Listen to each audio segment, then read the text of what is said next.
কবর গাহের মাটি দুনিয়ার মায়ার পিছনে তোমারে জেনেছি খাটি রবে না সেদিন পিতার আদর মায়ের স্নেহের কল বন্ধু সজনে ব্যথা অনুভূতি শিশুদের কলর প্রিয় তোমায় দিবে না দেখা মুখে সাহাগ মাখা চোখ ঘুমানোর পালা আসিবে যেদিন অগনিরালায় নির্ঝর একা একই আসিন ভাবে একা একই যাব বিদায় কালে পথের সাথী কোথায় গো পাব তুমি মোর সাথী চিরজনমের মতো ওগো কবর গাহের খাট কি জানি কখন আসিয়া যাবে ওগো সেই অজানা দেশের ডাক কত বন্ধু স্নেহ মমতায় ডাকিবে নামটি ধরে কত বন্ধুর স্মৃতির অশ্রু ঝরিবে তোমার পরে সাড়া নাহি পে ফিরে যাবে তোরা তোমাকে পিছনে রেখে তুমি হাসিবে সবার কাদায়া সবার অশ্রু মেঘে একটি সকাল একটি বিকাল কাটেনি যাদের ছাড়া ভাবিতে পারেনি কেমন হয় পর হয়ে যাবে আজ তারা তুমি মোর সাথী চিরজনমের মতো ওগো কবর গাহের মাটি দুনিয়ার মায়ার পিছনে তোমারে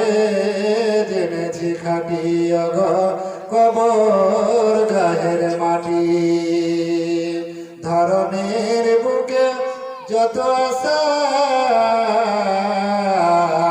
আর চির সম্পদ যত তোমার মাটিতে মিশে যাবে হাই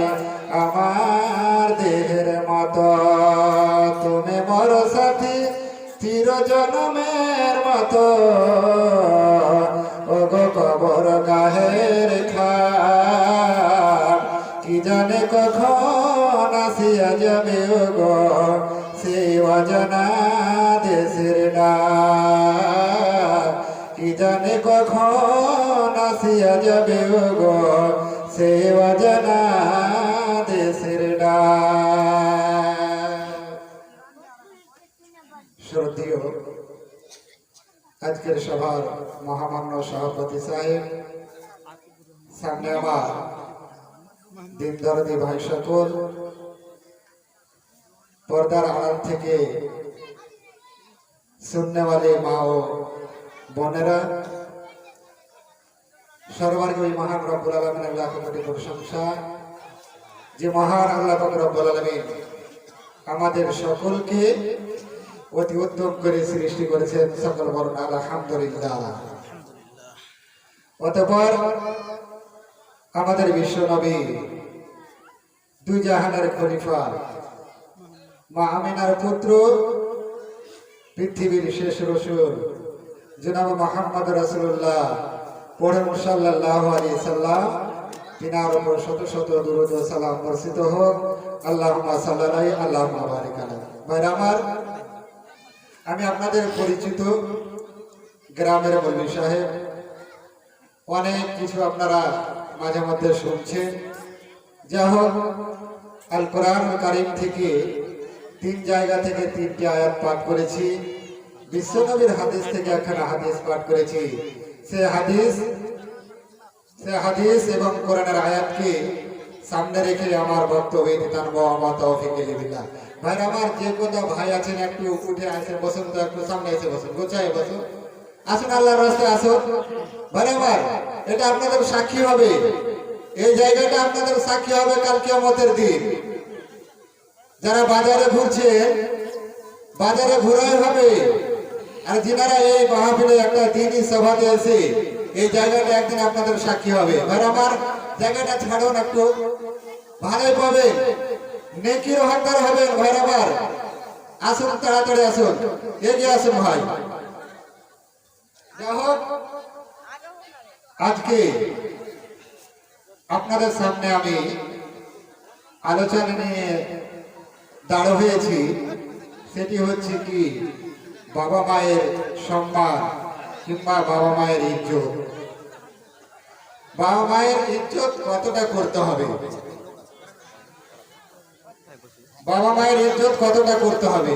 যারা বাবা মায়ের ইজ্জত করবে, সম্মান করবে, যারা, তাদের ভবিষ্যৎ